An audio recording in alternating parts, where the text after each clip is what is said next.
Hi guys, so I just wanted to do a video on goal setting because it is a brand new year. Not even is it a brand new year, it's a brand new decade.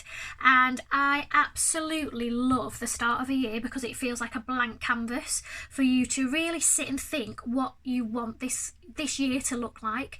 And I think the power of actually sitting and taking time to plan your life and to be in charge of your life, because I don't know if you agree with this, but I just think now more than ever life is so busy and it's so fast and it's so intrusive. Like we've got emails going off 24 hours a day. People get hold of you 24 hours a day by phone, text, WhatsApp, email, Facebook, Instagram. It never ever stops. And I think unless you make a conscious effort to take charge of life, life will absolutely run you. Life will run you ragged and it will take charge of you. And people are so busy that they stop and go, what do I actually want? Like, what do I want my life to be? And before you know it, a year's gone and people go, what happened? Like, what happened this year? I can't remember. It was a blur of just crazy busyness and not really achieving and fulfilling the life that they really want. So that's why I think sitting down and taking time for you and your life and actually thinking, what can I do this year and what do I want to achieve this year to move me forward to my dream life, my perfect life? What kind of house do I want to live in? What kind of work-life balance do I want to have? Do I enjoy the job I'm doing at the moment? Do I want more money? Do I want to be healthier and thinner? What kind of holidays do I want to go on? Taking the time to really sit and analyse what you want your life to be like. And it sounds a little bit hocus pocus, a bit sort of, but do you know what? It is so, so powerful. And every entrepreneur that I know that is successful is so passionate and really on the ball with this goal setting stuff. They never miss it. They do it, the yearly goals, they do the 5-year goals, they do the monthly goals, quarterly goals.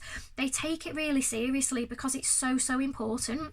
And as an entrepreneur, we don't have bosses. We have to be self-motivated. We have to be everything, the CEO, the director of the company. We are driving the ship, so it's really important that we take the time to know where the ship is going. Otherwise, we're going to end up absolutely anywhere. And just before I just sort of get into goal setting and how I do it, I'll just give you a few little tips on sort of what's most effective in my opinion. I'm just going to read a study that was done by Harvard University. So they did a study where they basically asked all the graduates that were leaving a class who had goals written down. 84% of the class had no specific goals, so they had no goals in the head written down, just nothing. 13% did have goals, but they didn't have them written down. So they were sort of floating around in the head, but they hadn't actually sat and written them down. And then 3% did have goals and they'd taken the time to sit and write down specific goals with dates and deadlines. Now, 10 years later, the researchers went back and interviewed them to find out what these people were doing. Now, the 13% that did have goals but they hadn't written them down, they were earning twice as much as the people that had no goals. So they were earning double the income to the 84% that left without any goals at all. But what's even more interesting is the 3% that did have written goals were earning 10 times the amount of income to the rest of the class. 10 times, that's a lot of money. And I really believe it's because these people were really specific in what they wanted out of life. They wrote it down and then they worked out a plan how they could make these goals come true.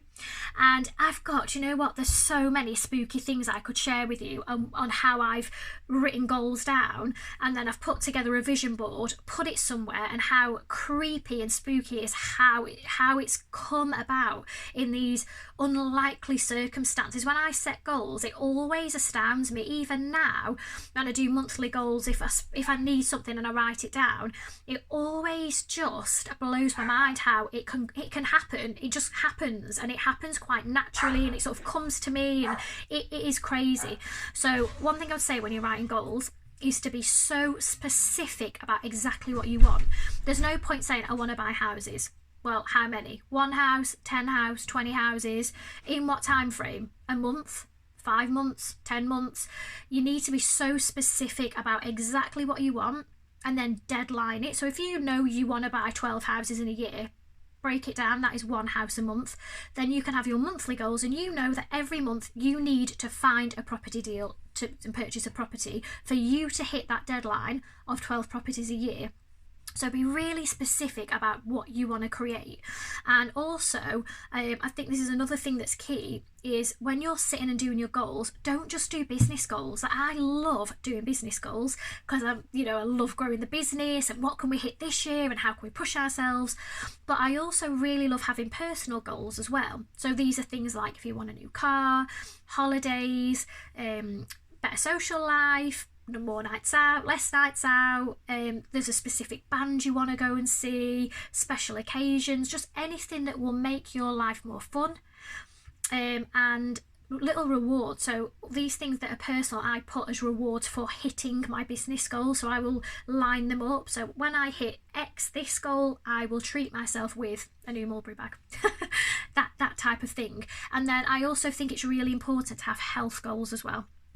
You're not always going to be in balance when you're growing a business, but if you take your eye off your health for too long, you won't have any energy to put into your business. So it's really important, I think, that you actually look at your health goals and see what you can do, just a few little things that you can do this year that will improve your health, whether it's losing weight, whether it's just going to 1 Pilates class a week. If you're doing nothing, 1 more than what you're doing now is going to be great.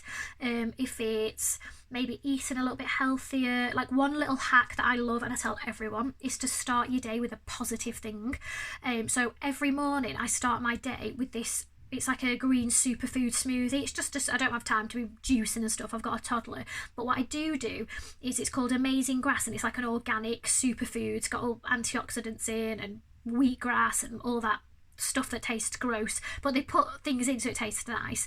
And you just put 1 scoop into a pint of water, have it, and you've literally got loads of veggies in there. So there's different ones like Greens Balance, but if you can stomach that, you just get used to it. Actually, you just train yourself straight away. That's a really positive habit to start your day in a really, really positive way. Things like doing the miracle morning, absolutely amazing for setting yourself up for success. All these little hacks that you can do massively set you up for success, and that's what it is. It's about you being in charge, taking charge of your life and deciding what your day is going to look like, what your month is going to look like, and ultimately what your year is going to look like. So I hope that has helped. Let me know if you've got anything that you do, any little hacks that you do, anything that you maybe do with your goal setting. Let me know, and let me know if you do dream boards, because I do dream boards and I just think it is crazy how they work. So have an amazing 2020, guys. Bye.